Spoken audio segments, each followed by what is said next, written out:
Hello and welcome to today's episode of The Visible Workplace. My name is Dr. Tom Rolley, and today we're going to be looking at a couple of interesting issues that we have been facing since COVID. And you're familiar with them, I'm familiar with them, but the work from home phenomenon that we were dealt with, forced into by COVID, well, a lot of people kind of liked it. And with that, there has been some kickback, some desire from companies to say, hey, get back in the workplace. And yet a lot of people are like, you know what? It kind of worked. It was really good. And if you can continue to offer that, I'm interested. But we also have a couple of other factors that have been playing into this. Things like quiet quitting, where somebody is not going to give 100%. They're just sort of doing the minimum to keep their job, which to me is a little risky, but we'll look at what might be going on there. And then also a desire for some people to do job sharing or to combine their work and their life in better ways. Now, all of these things are actually quite challenging. When we look back to pre-COVID, there was quite an established way of doing things. And that was that if you were in a city and you had a job, then you went into the city or you went into the workplace and you worked.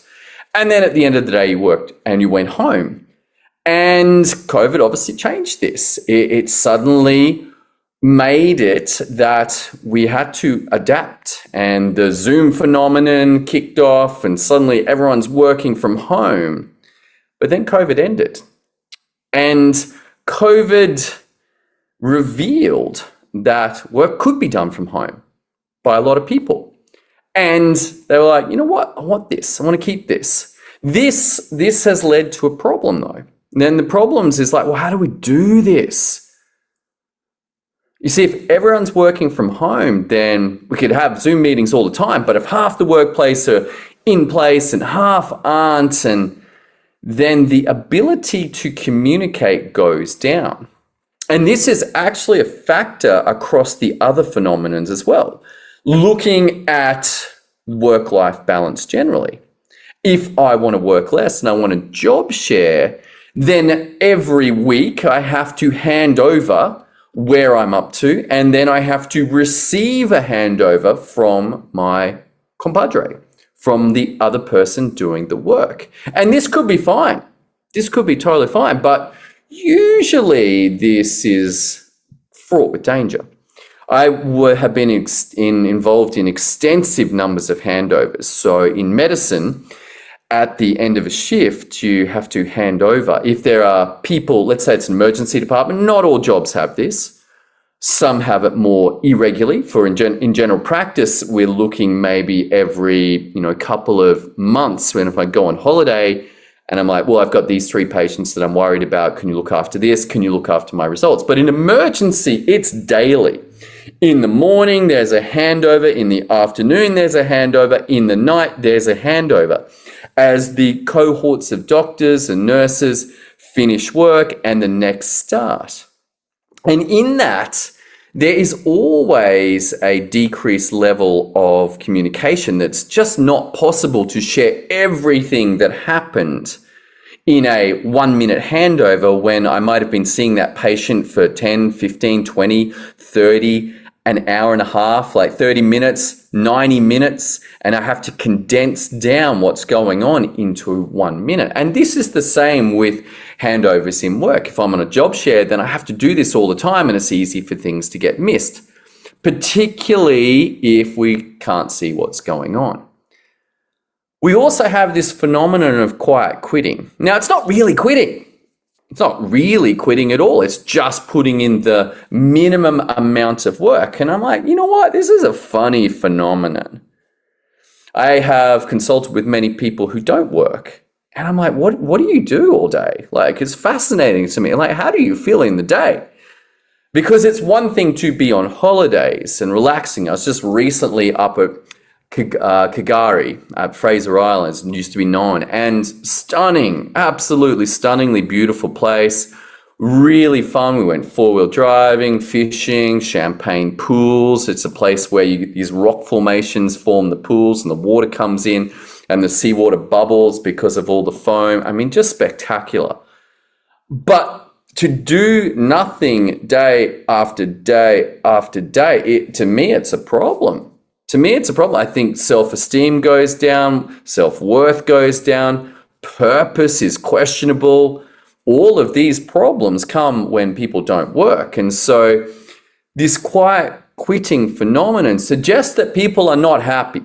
They're not happy with their work, but they're going to keep doing it because it pays the bills, but they might be looking, they're like, well, what else could I do? Or it's a protest. It's like, hey, this isn't working for me at work, but I don't know how to complain about it effectively, or I have attempted to complain and nothing happened. I attempted to say, hey, this isn't working, and it was promised that something would change and nothing changed. And so that might lead to a passive-aggressive kind of behavior where it's like, well, I'm not going to do anything more than the absolute minimum. Now, this might be okay, but it is of a high risk in my opinion. It's like things can change. COVID certainly showed that, and we are going to be confronted most likely with more problems yet to come. We have inflation problems. We have workplace problems, training problems. Here in Australia, we have a building problem. We just can't build enough houses for the number of people that are here. And that's both in terms of the developers going broke, but also just the ability for us to build houses is down. We can't build enough houses. There's some estimates that put it at, we are short something like 1 million houses for the number of people, and that's forcing a demand on property that is driving up costs, and rents are going up and the cost of properties are going up. But this comes because we're just not producing enough houses. And this can be seen potentially coming for other areas of life. I was reading this morning that perhaps oil might go up, and oil affects a lot of things. Now, like, you know what, if we have all of these existing inflationary components that are going on right now, but then also the price of oil goes up, then that will be highly inflation-proof. And then if I'm looking at my business as a business owner, and I'm like, you know what, you're not really doing enough, you have to go. This is a problem for these quiet quitting people. And yet they are a canary in the gold mine, we'll call it a gold mine, to say, hey, there's a problem with what's going on, with how we're doing work.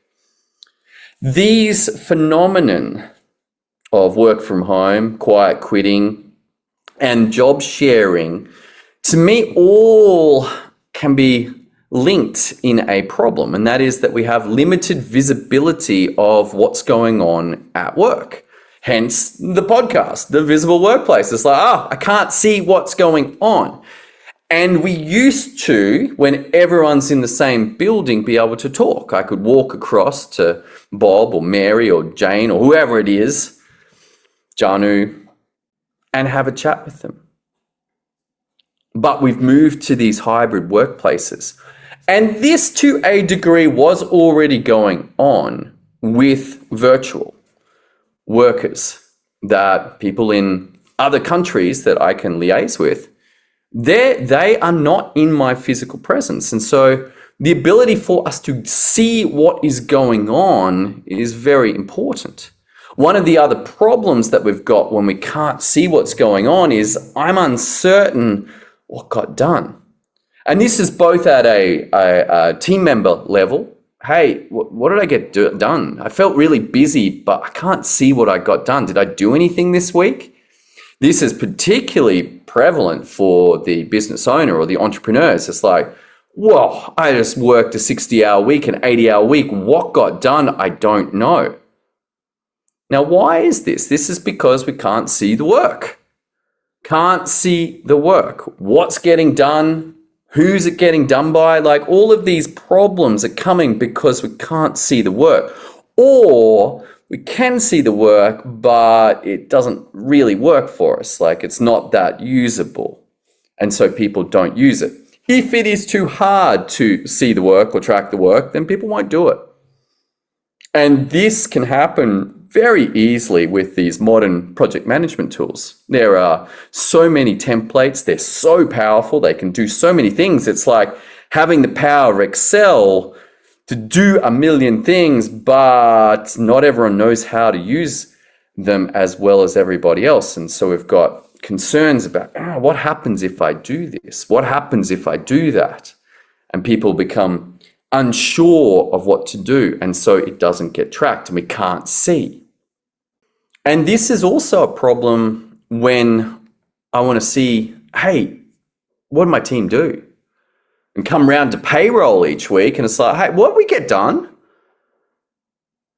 And if we can't see the work, then that's a little bit awkward. It's like, okay, well, I got to pay my team, otherwise I won't have a team. But I'm not sure who's quiet quitting and who's performing really well. But if we can see the work, then there is visibility on this, and high performers will like this. Team members that want to get a lot done, that want to be part of the team, that want to see the enterprise succeed, they'll thrive in this. But the quiet quitters might not be so enthusiastic because it'll be quite clear that their work production is not as good or it's less than. But that's the whole point of quiet quitting. So, hey, what did you expect? You're doing the minimum. It's going to show up as the minimum unless we can't see. And then the quiet quitters can hide. So what do we want here? What do we want here? I mean, I think hybrid work, highly useful. My own experience at the point of like, I'm cooked, I've done enough, might be 40 minutes in, might be 90 minutes in, it might be 15 minutes in. I'm like, okay, load of washing on, back to work. And that might actually lead to happier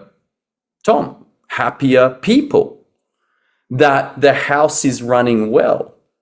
And I'm like, you know what? Why am I paying for people to do their dishes and do their laundry? But if the household is running well and they're not just spending the entire day doing that, then perhaps it's okay. It's like, hey, okay, but when do you come back? And when they come back, or when I come back, what am I working on? If I can see what I've been working on, I'm back in to work. And I can handle working from home and I can handle working from the workplace. If we've got a job share situation, then the handover becomes much clearer. It's like, hey, I'm working on this, this, and this. And that job share could literally be from one person working in the workplace and the other working from home. And it's still fine as long as we can see. There's another possibility that opens up here when we can see the work, and that is work's great. Work is fulfilling. Work is something that I'm deriving a sense of achievement from, that I'm deriving a sense of purpose from, that I might even be entering into that wonderful experience of the flow state, where I am working at a particular level that matches the difficulty of the work.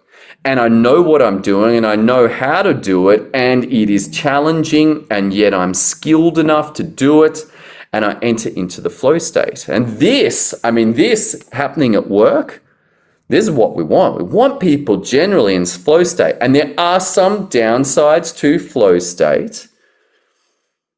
The Art of Impossible is a wonderful book that I'd highly recommend on flow state, but it lists the dangers. So, hey, you're going to enter flow state and have all of these amazing ideas, get a whole lot of stuff done, but then you do have to exit out, both to allow the neurotransmitters that are involved in flow states to recover, but also to have a look at the situation that has been created with a hard eye of criticism and say, okay, yeah, great idea, not a great idea. Appreciate that came, but let's get rid of it. But the overall desire for flow states for people is very high. I was chasing them for years. And now I'm just like, oh, cool, very happy. very happy when it happens, but also recognize I can't stay there all the time. But if work has the capacity to do this and provide for this opportunity for flow states, then that is worth going for sure. For sure. What else is possible? Well, if work is visible, then I can see what I am doing. I'm like, okay, I'm doing this right now, and preferably be able to have some big picture viewpoint of everything that I'm assigned to. And in that itself is extremely powerful. It's like, oh, well, I am well under my capacity, or alternatively, oh, I am well over my capacity. Now, most of us, I don't know, this is an assumption, but I am relatively unaware because I can't see everything that I'm assigned to. I'm like, hey, I got this, but also there was 7 other things that I'd forgotten about. But if we have it visible at a big picture, a 30,000 foot view looking down and go, oh, I can see all the big picture stuff. But then I also want to be able to go in and see the detail. I'm up to this step. I'm working on this result.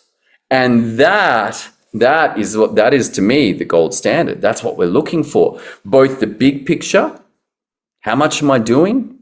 What stage is it up to? But also the detail. Do this next, do this next. And this greatly helps with recovery from interruption. That as I come back to the work, whether that is from a planned break or from an interruption, that I know where I'm up to. And so I can see what I am doing is a critical factor for people working from home, people job sharing, and potentially even around those that are disengaged from work. They're like, okay, I'm just going to do this next step. And in that little next step, as they complete that and potentially mark it done, there is a fascinating opportunity for them to receive a small dopamine hit. And dopamine is this chemical that says, hey, do more of that. That felt good. And so they could move to the next one. Hey, I'm working on this small step and done. And a small dopamine hit. And again, working on and done and dopamine, and exiting out of a disengaged or rebellious place that they're in and starting to find their own internal validation for work. Now, this obviously is a good thing. It's good for them. They feel better. They derive more purpose. But also the business is getting more done. It's going to be more profitable. And if there's difficulties in the wider world, guess what? They're not likely to lose their job. They're like, no, we can see how much you do.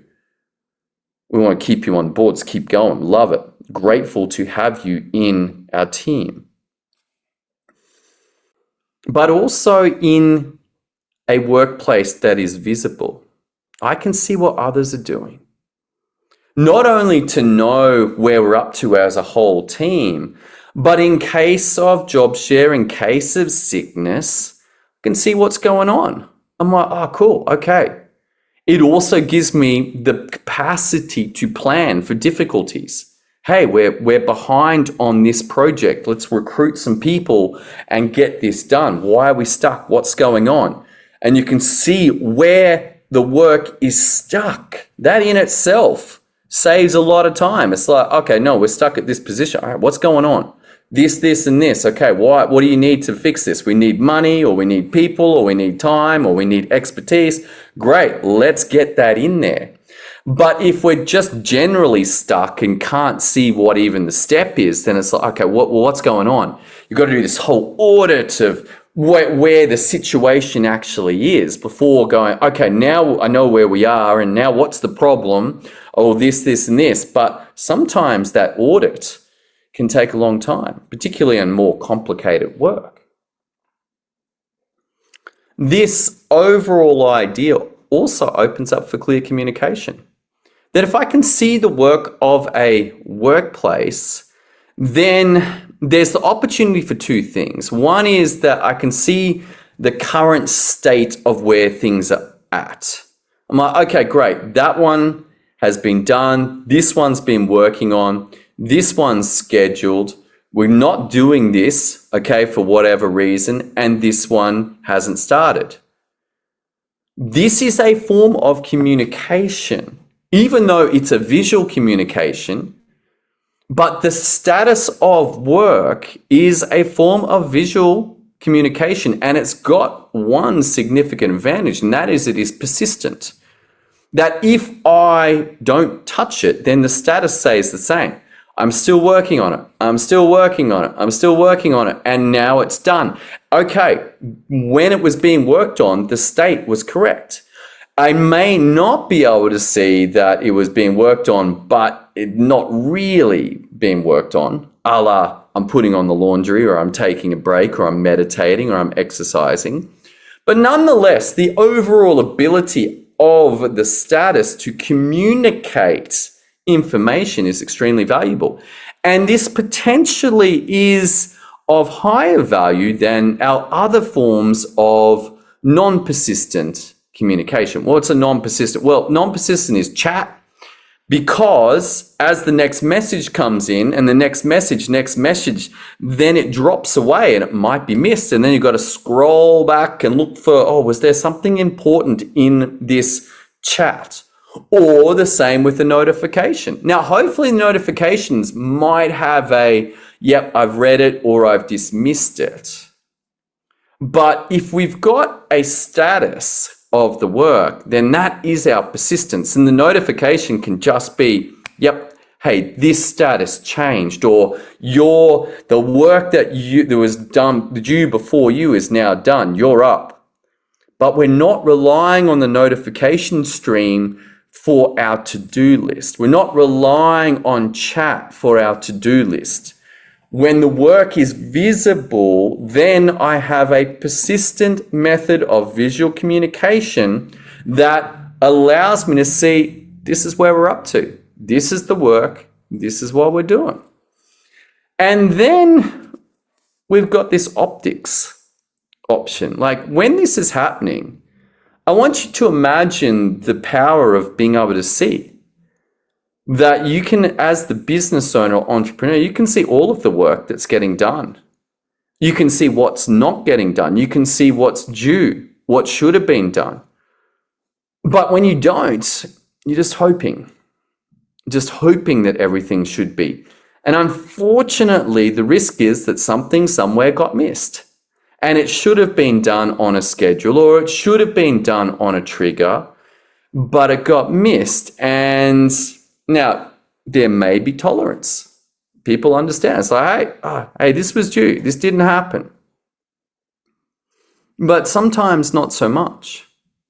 Particularly in medicine, occasionally missed things have major consequences. A lot of the time they don't. Don't freak out about medicine. Many things get missed all the time and not much happens. But occasionally some things do get missed and they make a big problems.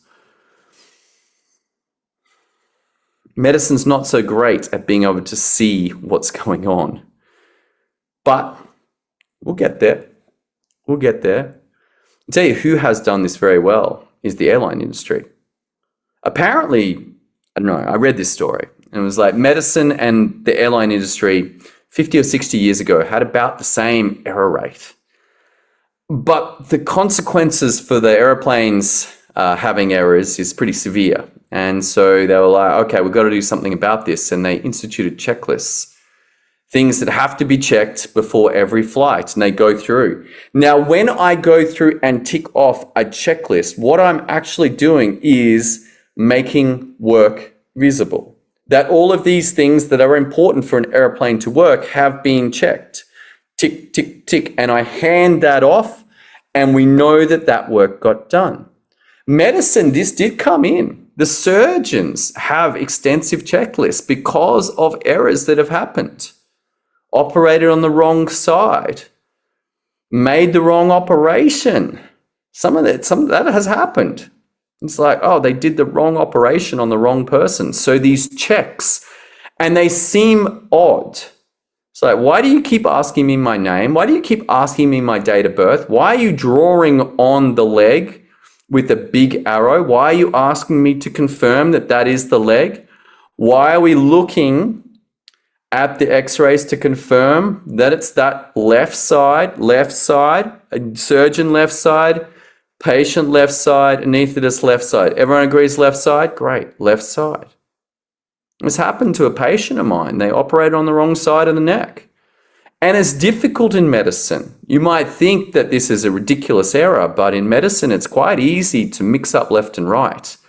We're constantly swapping. When we look at the imaging, it's actually flipped over. And so you have to be adept and careful at flipping between left and right. But these errors are significant, and checklists in aeroplanes and checklists in medicine make a difference, and they are a methodology for making work visible. And so choosing the right form of visibility is critical. So what are we going to do? You're probably not in the airline industry, and you're probably not in medicine. So what are we going to do? If we've got people working from home, and we've got people job sharing, and we've got people who are disengaged, well, all day Zoom meetings probably isn't the solution. Just having a virtual water cooler as we work, not so good. But what we do need is a way to make work trackable and something that is fun to do, benefits the dopamine hits, and it makes the work easier to use these tracking.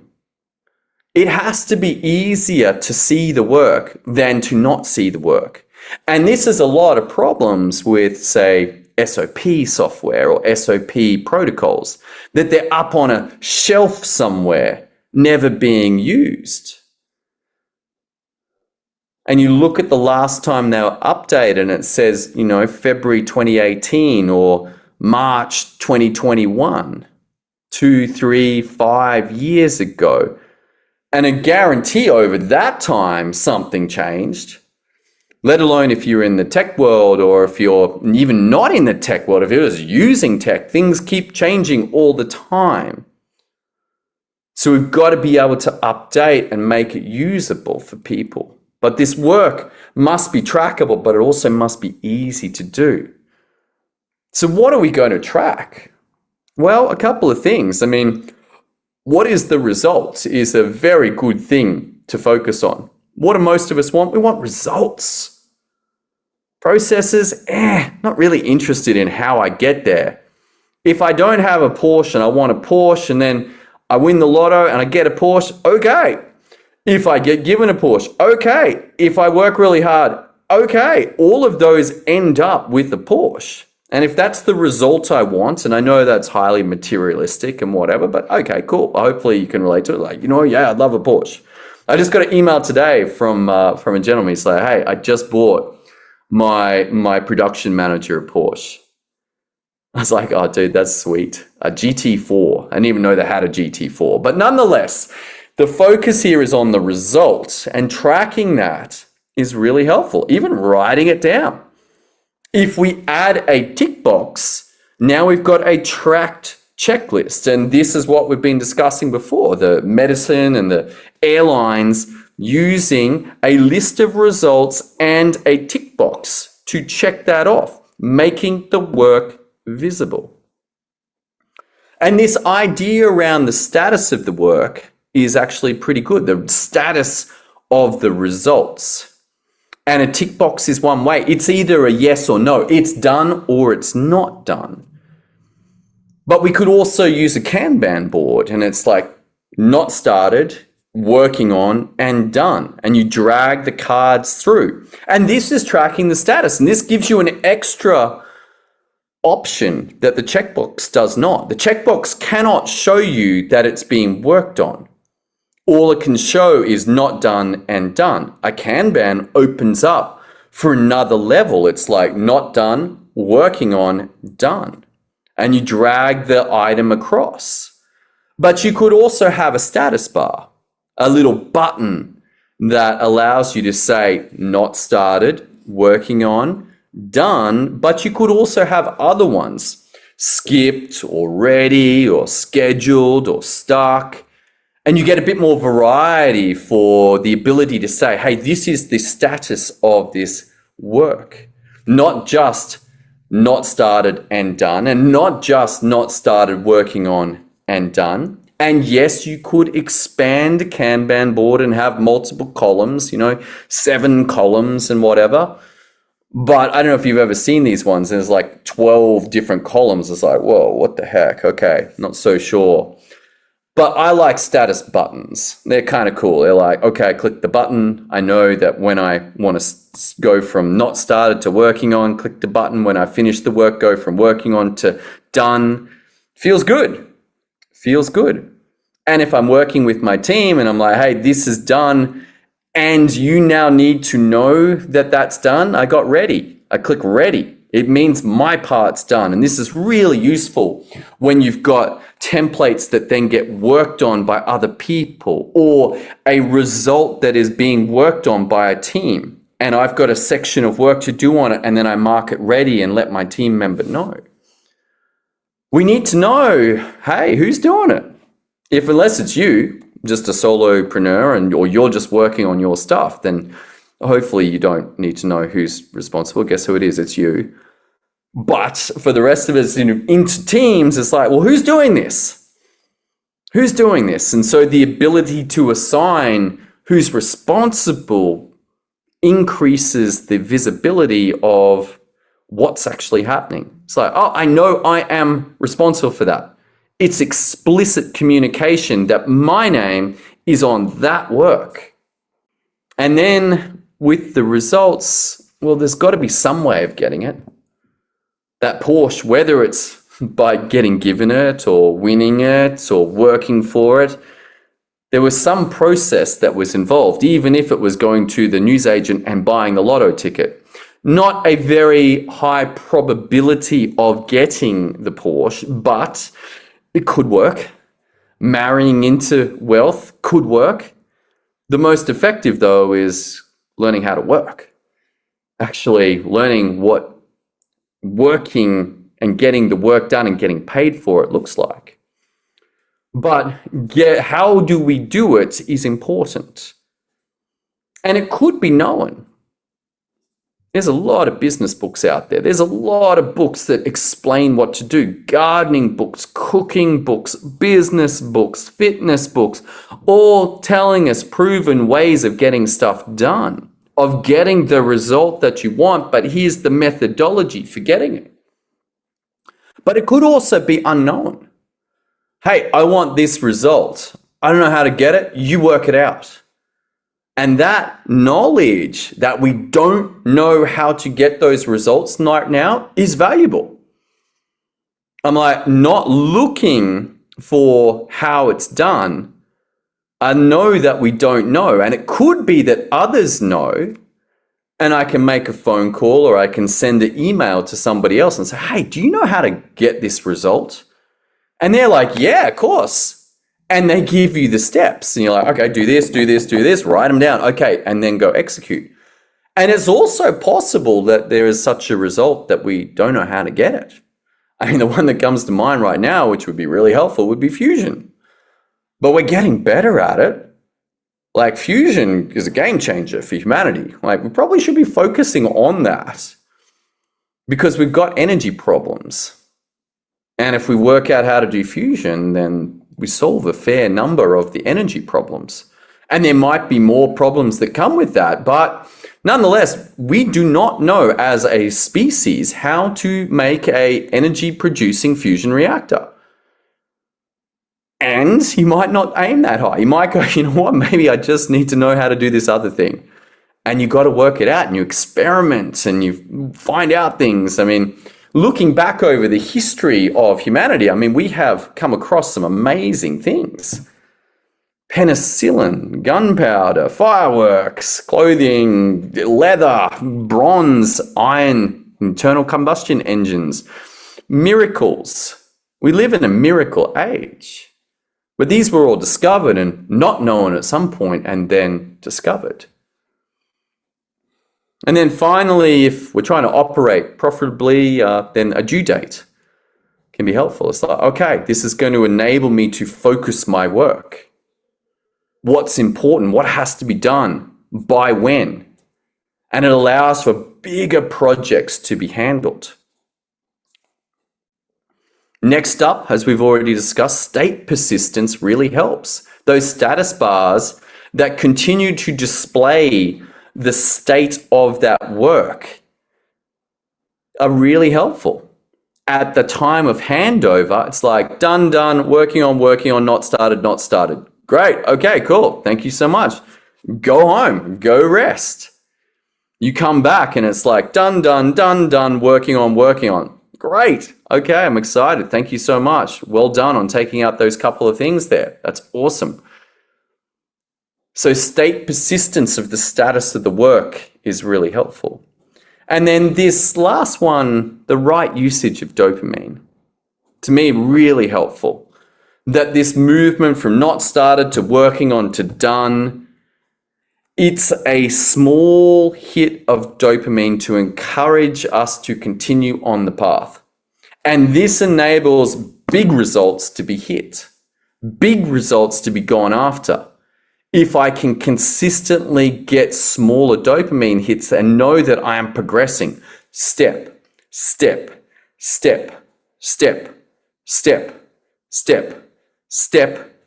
done. But if I fall apart and go step,